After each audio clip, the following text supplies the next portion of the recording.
விக்ரமாதித்தன் கதைகள் பகுதி 32. அதே சமயம் கோவிலுக்கு எதிர்ப்புறத்தில் பிரகாசமாக விளங்கிய ஒரு மாளிகையின் கதவை திறந்து கொண்டு நாககன்னிகையோ என்று சந்தேகிக்கக்கூடிய பெண் ஒருத்தி வந்தாள். நீலோத்பலம் போன்ற ஒரு விழிகளை கொண்ட அவளின் அழகை வர்ணிக்கவே முடியாது. சுற்றி 1000 தோழியர்களுடன் அவள் அங்கிருந்த கோவிலுக்குள் நுழைந்தாள். அதே சமயம் சத்வசீலன் இதயத்திலும் அவள் நுழைந்து விட்டாள். கோவிலுக்குள்ளே அவள் தேவியை வழிபட்டு மீண்டும் வெளிக்கிளம்பினாள். சத்வசீலன் இதய கோயிலை விட்டு கிளம்ப மறுத்துவிட்டாள். அவளுடைய மோகன உருவம் மறுபடியும் தன் மாளிகைக்குள் நுழைந்த போது சத்வசீலனும் கூடவே அதனை பின்தொடர்ந்தான். உள்ளே நுழைந்த அவன் அங்கே மற்றொரு பட்டணத்தையே கண்டான். புவனத்தில் உள்ள எல்லாவிதமான சுகபோகங்களையும் அங்கே அனுபவிக்கலாம் என்கிறபடி அது நிர்மாணிக்கப்பட்டிருந்தது. அங்கே மணிகள் வைத்து இழைக்கப்பட்டிருந்த ஒரு ஆசனத்தில் அந்த மோகநாயகி அமர்ந்திருந்தாள். சத்வசீலனும் போய் மௌனமாக அவள் பக்கத்தில் அமர்ந்து கொண்டான். அவனுடைய இளமை மணக்கும் உள்ளத்துணர்ச்சியை உடலின் படபடப்பு நன்கு எடுத்து காட்டியது. தன் மீது அவன் மையல் கொண்டிருக்கிறான் என்பதையும் தன் அழகை அனுபவியாமல் போகமாட்டான் என்பதையும் அறிந்து கொண்ட அந்த அதிசய கன்னிகை தன்னுடைய தோழியரின் முகத்தை பார்த்தாள். தலைவியின் உள்ள கருத்தை உடனே உணர்ந்து கொண்ட தோழியர்களும் அவனை அணுகி, நீங்கள் இவ்விடம் விருந்தாளியாக வந்திருக்கிறீர்கள், ஆகவே எங்கள் எஜமானி அளிக்கும் உபச்சாரத்தை நீங்கள் ஏற்றுக்கொள்ள வேண்டும், எழுந்து முதலில் குளித்து சாப்பிடுங்கள் என்று வேண்டினார்கள். இதை கேட்ட அவனுடைய சபல புத்தியிலே கொஞ்சம் நம்பிக்கை ஏற்பட்டது. அவன் வேறு வார்த்தை பேசாமல் எழுந்து பக்கத்தில் அவர்கள் காட்டிய குளத்துக்கு குளிக்கச் சென்றான். அதிலே அவன் மூழ்கி தலை நிமிர்ந்தவுடன் தான் தாம்பரலித்தி நகரில் சண்டசிம்ஹ மகாராஜாவின் தோட்டத்து குளத்தின் மத்தியில் இருப்பதை கண்டதும் அவன் திகைத்து விட்டான். என்ன இது? சிறிது நேரத்துக்கு முன் ஓர் அழகிய அதிசயமான பட்டணத்தில் இருந்தேன், இப்போது இந்த தோட்டத்தில் இருக்கிறேன். அமுதம் போல் இனிப்பான அந்த கன்னிகையின் தரிசனம் ஒரே கணத்தில் அவளை பிரிந்து வாடும் விஷமாக மாறிவிட்டதே. இது கனவல்ல, நன்றாக விழித்திருந்த நிலையிலேதான் கண்டேன். பாதாளலோகத்துக்கு பெண்கள் என்னை இவ்விதம் மயக்கி இழுத்து போய் விட்டார்கள் என்று இப்போதுதான் விளங்குகிறது. இவ்விதம் சிந்தித்து கொண்டே அவன் தோட்டத்திலே அங்கும் இங்கும் நடந்தான். அந்த கன்னிகையின் மீது கொண்ட மோக கிரக்கத்தின் காரணமாக பிரிவாற்றாமை தாழாமல் வருந்தினான். காற்றில் பறந்து வந்த புழுதியும் மகரந்தங்களும் படிந்த உடம்புடன் அவனை இந்நிலையில் கண்ட தோட்டக்காரர்கள் உடனே ஓடிப்போய் மகாராஜனிடம் தெரிவித்தார்கள். அதை கேட்ட மன்னவனும் திகைப்புற்று தோட்டத்துக்கு வந்து அவனை கண்டு ஆசுவாசப்படுத்தி சமாதானம் செய்தான். பிறகு, நண்பா, இதெல்லாம் என்ன? இங்கே எப்படி வந்து சேர்ந்தாய்? எல்லாவற்றையும் என்னிடம் சொல்ல வேண்டும் என்றான் மன்னவன். உடனே சத்வசீலனும் தனக்கு நேரிட்டது முழுவதையும் அரசனுக்கு எடுத்துச் சொன்னான். இதை கேட்டதும் அரசனுக்கு சந்தோஷம் ஏற்பட்டது.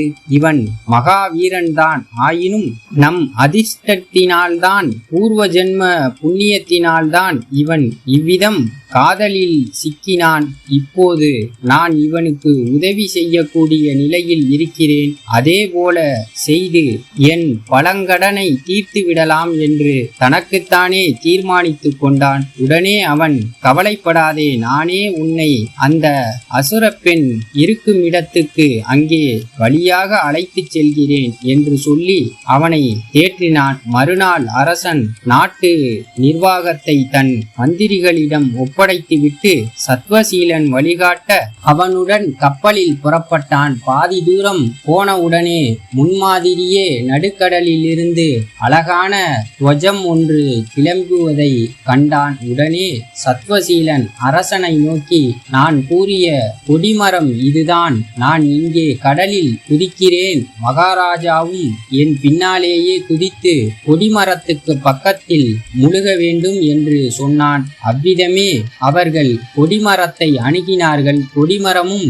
கீழிறங்கியது. சத்வசீலன் அதை தொடர்ந்து மூழ்கினான். அரசனும் கூடவே மூழ்கினான். அவர்கள் இருவரும் அந்த அதிசயமான தீவை அடைந்தார்கள். துர்க்கையம்மனை பார்த்து மகாராஜன் மனம் மகிழ்ந்து வழிபட்டு சத்வசீலனுடன் ஆலயத்தில் அமர்ந்து விசித்திர கணிகையின் வருகைக்காக காத்திருந்தான். ஜொலிக்கும் மாளிகையில் இருந்து கண்ணை பறிக்கும் வனப்புடைய அந்த கணிகை தன் பாங்கியருடன் வெளிவந்தாள். சத்வசீலன் உடனே அவளை மகாராஜனுக்கு சுட்டிக்காட்டி அவள்தான் என்றான். அரசனும் சத்வசீலன் மையல் கொண்டுள்ள பெண் பேரழகியே என்பதை கண்ணார கண்டு திருப்தி கொண்டான். அவளோ சத்வசீலன் பக்கத்தில் சகல ராஜ சின்னங்களுடன் அரசன் வீற்றிருப்பதைக் கண்டு இவர் யாராக இருக்கக்கூடும் என்று திகைத்து போனாள். துர்க்கையம்மனை வழிபட அவள் கோவிலுக்குள் நுழைந்தாள். அரசன் மிக்க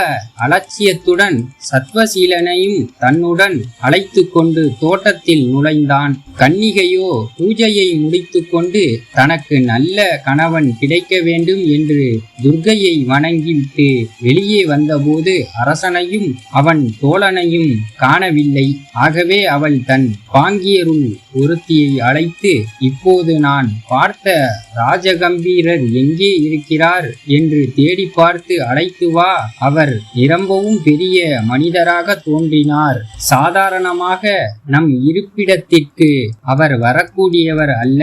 அவரை நாம் தக்கபடி உபசரிக்க வேண்டும் என்றாள். கன்னிகையால் தூதனுப்பப்பட்ட தாதியும் மகாராஜனை தேடி பார்த்து வணங்கி தன் எஜமானியின் வேண்டுகோளை தெரிவித்தாள். அரசரோ அலட்சியமாக, இந்த தோட்டமே ஒரு விருந்தாக இருக்கிறதே, இன்னும் வேறு என்ன உபச்சாரம் வேண்டி இருக்கிறது என்று கேட்டான். இதை கேட்ட பாங்கி அதை தன் எஜமானியிடம் தெரிவித்தால் உண்மையில் அவன் சிறந்தவன் என்றும் அதற்கு தக்கபடி உபசரிக்க வேண்டும் என்றும் விசித்திர கன்னிகை நினைத்தாள். அரசன் தன் புலன் அடக்கத்தால் அவளுடைய கவர்ச்சி மகரமான உபச்சாரத்தை ஏற்பதில் எவ்வளவுக்கு எவ்வளவு அலட்சியம் மனப்பான்மையை காட்டினானோ அவ்வளவு அவளுக்கு அரசனிடம் மரியாதையும் வேட்கையும் ஏற்பட்டன.